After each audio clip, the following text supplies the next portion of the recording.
So hello everyone, myself Prakash Sirvi, I am C intermediate student. So आज मैं अपने intermediate exam के बारे में बताता हूँ, मेरे एग्जाम्स कैसे गए। इस बार भी मेरा अकाउंट इतना कुछ खास नहीं गया। जैसे मे में भी मेरा अच्छा नहीं गया था। मैंने मे में सोचा था कि 60 लाऊंगा अकाउंट्स में, एग्जाम्शन आ जाएंगे, बट उसमें भी नहीं आया। और मेरा मे अटेम्प्ट उसमें उसकी वजह से मेरा क्लियर भी नहीं हुआ, और बाकी सब्जेक्ट में भी इतने कुछ खास नंबर नहीं आए थे। और नवंबर में भी कुछ ऐसा ही हो रहा है मेरे साथ कि अकाउंट मेरा गया, ठीक ठाक गया, लेकिन इतना जितना मैंने एक्सपेक्ट किया था उतना अच्छा नहीं गया। क्योंकि उन्होंने मतलब बहुत सारे चैप्टर स्किप कर दिया ICA वालों ने। लाइक 4 से 5 चैप्टर में से कुछ पूछा ही नहीं उन्होंने। जो हम इतने अच्छे से मेहनत करके गए वहाँ उनमें से कुछ क्वेश्चन ही नहीं आए। देन फिर वो जो 20 नंबर का फाइनेंशियल स्टेटमेंट पूछ लिया था उन्होंने, फाइनेंशियल स्टेटमेंट का जो चैप्टर पूछ लिया था, उसमें से मुझे उसके में कुछ एडजस्टमेंट में मतलब दिक्कत आ गई। तो वो भी मेरा उतना 20 नंबर का इतना अच्छा नहीं गया क्वेश्चन। सो उस वजह से मेरा कहीं ना कहीं एग्जाम्शन इस बार रह जाएगा। अकाउंट में एग्जाम्शन तो नहीं आने वाली, और इतना कुछ खास भी नहीं गया, तो इतना एक्सपेक्ट नहीं करा अकाउंट से।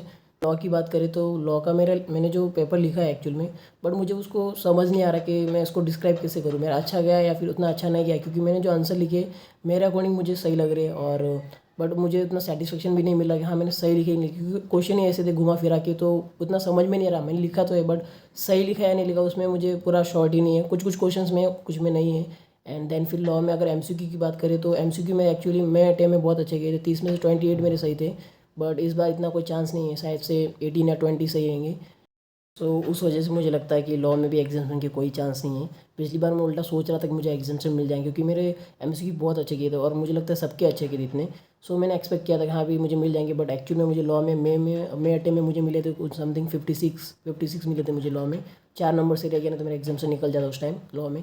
बट इस टाइम तो एग्जाम्शन का सोच ही नहीं सकता, क्योंकि इतना अच्छा नहीं गया। उसके बाद में अगर लॉ के बाद में कॉस्टिंग की बात करूँ तो मेरे पहले ही 2 पेपर ख़राब जा चुके थे। सो कॉस्ट में इतना कुछ मोटिवेशन ही नहीं मिल रहा था कि हाँ फिर अब इसमें क्या ही नंबर ला लूँगा, नहीं क्या। तो फिर भी मैंने बुक के जितने क्वेश्चन हो रहे थे उन सब लगा के गया, MTP के या फिर ITP के कुछ क्वेश्चन लगा के गया, ताकि कोई यूनिक क्वेश्चन मिले तो मैं उसको सॉल्व कर पाऊँ।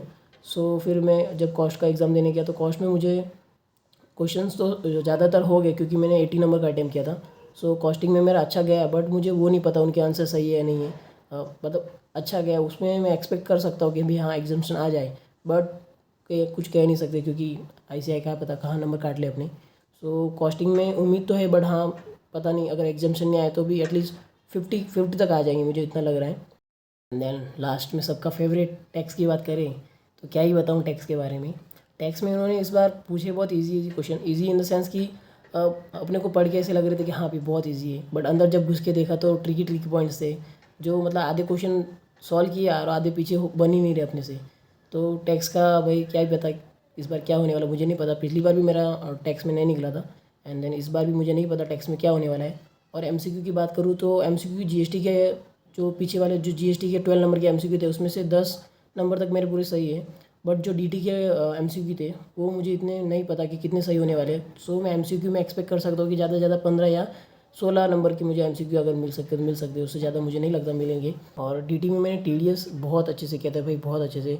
जितने सब TDS के सेक्शन थे वो, और प्रीवियस ईयर के जितने क्वेश्चन वो सब करके गया। बट भाई एग्ज़ाम में जो क्वेश्चन आए TDS के, मुझे कुछ पल्ले नहीं पड़ा, और मुझे वो फिर छोड़ना ही पड़ा, क्योंकि मुझे समझ ही नहीं आ रहा वो किस कॉन्टेक्स्ट में पूछा, किस सेक्शन की बात कर रहा है, क्या ही बात कर रहा है, कुछ समझ में नहीं आ रहा। तो मैंने वो वाला क्वेश्चन छोड़ दिया, नहीं तो शायद से 7 नंबर और मेरे बढ़ सकते थे। सो इतना कुछ खास तो इसमें है नहीं और बताने के लिए कि मेरा कुछ अच्छा गया है इसमें। सो इस प्रकार से मेरे एग्ज़ाम्स गए। सो अब देखते हैं रिज़ल्ट क्या बनता है अपना। और जिनके भी ग्रुप 2 के एग्ज़ाम्स है उन सब भाइयों को बेस्ट ऑफ लक।